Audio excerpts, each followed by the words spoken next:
Hello friends, नमस्कार। आप सभी का स्वागत है हमारे यूट्यूब चैनल पे। आज हम लोग इस वीडियो में बात करेंगे बाल विकास के सिद्धांत के बारे में। प्रिंसिपल ऑफ चाइल्ड डेवलपमेंट के बारे में बात करेंगे। क्या होता है बाल विकास का सिद्धांत। पिछली वीडियो में हमने पढ़ा था कॉन्सेप्ट ऑफ डेवलपमेंट, विकास की अवधारणा क्या होती है, जिसमें हम लोग पढ़े थे कि विकास एक अनवरत चलने वाली प्रक्रिया होती है जो माँ के गर्भ से शुरुआत होकर मृत्यु तक चलती रहती है। इस परिवर्तन को समझाने के लिए मनोवैज्ञानिकों ने कुछ सिद्धांतों का प्रतिपादन किया है, जिसको बाल विकास का सिद्धांत कहते हैं। देखते हैं कौन कौन से बाल विकास के सिद्धांत हैं। अगर आपने अभी तक हमारा चैनल सब्सक्राइब नहीं किया है तो प्लीज़ हमारे चैनल को सब्सक्राइब कर दीजिए और बेल वाले जो आइकन है उसको प्रेस कर दीजिए। देखते हैं बाल विकास के कौन कौन से सिद्धांत हैं। यहाँ पे हम लोग 8 सिद्धांतों का मेंशन किया है। इसके अलावा और कुछ सिद्धांत हैं जिसको हम लोग यहाँ पे कंसीडर नहीं कर रहे हैं। ये जो 8 हैं वो मुख्य हैं, यहीं से प्रश्न में पेपर में प्रश्न पूछे जाते हैं। पहला है आपका समान प्रतिमान का सिद्धांत, दूसरा है आपका सामान्य से विशिष्ट कार्य का सिद्धांत, तीसरा है सतत विकास का सिद्धांत, चौथा है परस्पर संबंध का सिद्धांत, पांचवा है विकास की दिशा का सिद्धांत, छठवां है व्यक्तिगत भिन्नताओं का सिद्धांत, सातवां है निरंतर विकास का सिद्धांत और आठवां और लास्ट है एकीकरण का सिद्धांत। ये सारे सिद्धांतों को हम लोग एक एक करके समझते हैं कि क्या है। पहला है आपका समान प्रतिमान का सिद्धांत, मतलब प्रिंसिपल ऑफ यूनिफॉर्म पैटर्न, जिसमें कहा है कि एक जाति के जीवों में विकास का एक क्रम पाया जाता है। गेसेल ने इसको समझाते हुए कहा है कि यद्यपि दो व्यक्ति समान नहीं होते, किंतु सभी सामान्य बालकों में विकास का जो क्रम रहता है वो समान रहता है। मतलब समान प्रतिमान का सिद्धांत ये कहता है कि आपके विकास में जो गति होगा वो उसका दर है वो भिन्न भिन्न हो सकता है, किसी का कम हो सकता है, किसी का ज़्यादा हो सकता है, आपके गुण में डिफरेंसेस आ सकते हैं, लेकिन वो जो एक क्रम है वो सभी में समान रूप में पाया जाता है। जैसे कि एक उदाहरण लेते हैं कि बालक विकास के क्रम में सबसे पहले सुनना सीखता है, फिर बोलना सीखता है, फिर पढ़ना सीखता है, फिर लिखना सीखता है। ये जो सीक्वेंस है, ये जो क्रम है वो पूरी दुनिया के बच्चों में पाया जाएगा। ऐसा नहीं है कि भारत में ये होगा, विदेश के बच्चे ये सबसे पहले लिखना सीख जाएंगे या फिर पढ़ना सीख जाएंगे, ऐसा नहीं होता। जितने भी बच्चे हैं, जहाँ भी बच्चे हैं, उनमें यही क्रम पाया जाएगा कि वो सबसे पहले सुनना सीखेंगे, फिर बोलना, पढ़ना, लिखना। जैसे कि एक और उदाहरण ले लेते हैं। व्यक्ति जब चलना सीखता है तो वो सबसे पहले अपने पूरे बॉडी को यूज़ करता है। कहीं तक पहुंचना रहता है तो अपने पूरे बॉडी को मूव करके उस चीज़ तक पहुंचता है, लेकिन धीरे धीरे उसमें परिवर्तन आता है, वो विकास करता है और वो सिर्फ हाथ और घुटने के बल पे वहां तक सरक सरक कर चले जाता है। विकास के क्रम में और थोड़ा आगे बढ़ते हैं तो वो फिर सिर्फ पैरों का इस्तेमाल करके चलना शुरू कर देता है। मतलब चलने के क्रम में हम लोग देख रहे हैं कि सबसे पहले वो पूरे बॉडी के सहारे पे चल रहा है, फिर दूसरा में वो हाथ और घुटने के सहारे में चल रहा है, तीसरा है आपके पैरों के सहारे चल रहा है। ये जो सीक्वेंस है, ये जो क्रम है, वो जितने भी बच्चे हैं जहाँ भी रहते हैं सभी में समान रूप में पाया जाता है। सभी जगह के बच्चे हैं वो सबसे पहले पूरे बॉडी को मूव करके ही चलेंगे। इस प्रकार हम लोग कह सकते हैं कि जो विकास का क्रम रहता है वो सभी बच्चों में समान रूप से पाया जाता है। ये समान प्रतिमान का सिद्धांत होता है। अगला सिद्धांत देखते हैं।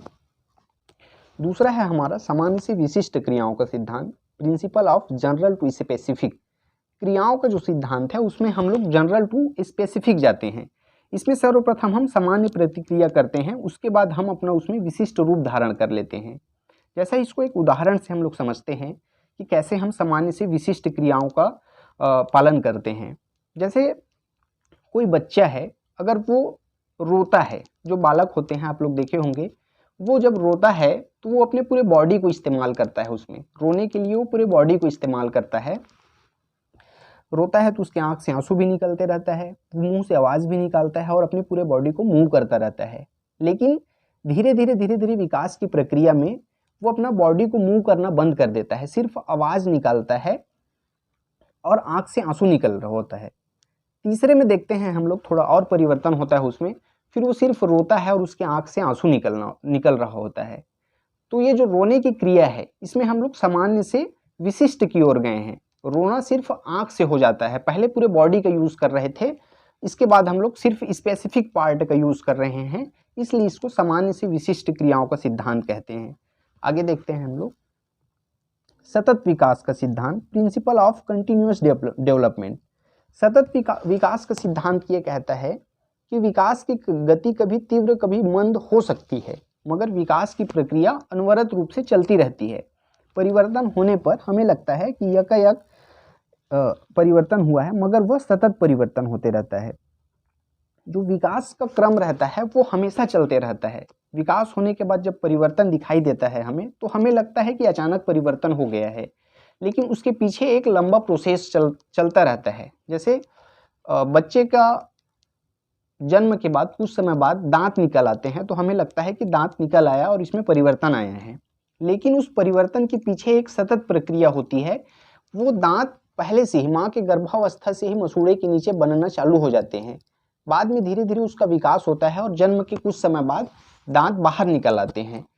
ये एक सतत विकास का सिद्धांत होता है। आगे देखते हैं परस्पर संबंध का सिद्धांत, प्रिंसिपल ऑफ कोरिलेशन।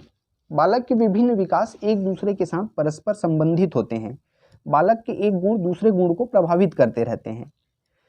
इसमें क्या होता है कि जो एक गुण होता है परस्पर संबंध के सिद्धांत में, वो दूसरे गुण को प्रभावित करते रहते हैं। जैसे एक बालक है, कोई तीव्र बुद्धि का बालक है, उसमें देखते हैं कि हम शारीरिक विकास भी तेजी से होता है, मानसिक विकास भी तेजी से होता है और सामाजिक विकास भी तेजी से होता है। वहीं उसके विपरीत अगर मंद बुद्धि के बालक हैं, तो उसमें शारीरिक विकास में भी कमी दिखाई देती है, सामाजिक विकास भी उसका नहीं हो पाता है।